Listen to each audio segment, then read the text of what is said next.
Ngunit, hindi natin kaliligtaan ang ating mga manggagawang Pilipino, lalo na ang mga middle class, pati na ang mga maliliit na negosyo. Alam natin na sila rin ay nabibigatan sa epekto ng krisis.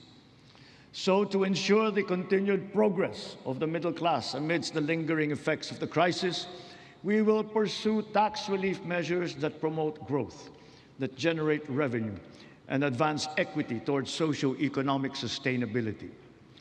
Kaya bilang natatanging proteksyon sa kanila at para mas mapakinabangan nila ang pinaghirapan nilang kita, nananawagan ako sa Kongreso upang maipasa ang batas na magbibigay ng bahagyang ginhawa para sa ating bayaring buwis.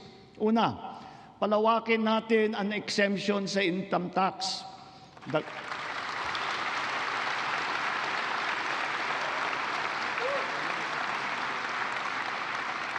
Dagdagan natin ang mga manggagawang malilibre sa buwis sa kanilang kita. Isasama na natin ang mga kumikita ng hindi lalagpas sa 350,000 pesos kada taon.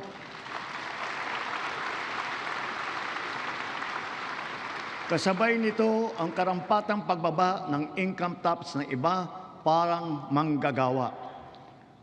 Pangalawa, ang mga maliliit na negosyo ay hindi napapatawan ng minimum corporate income tax.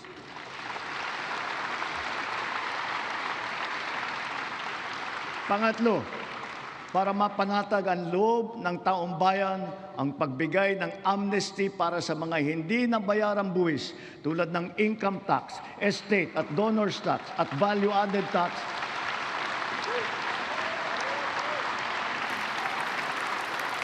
Kasama na rin dyan ang mga multa na kaakibat ng mga ito.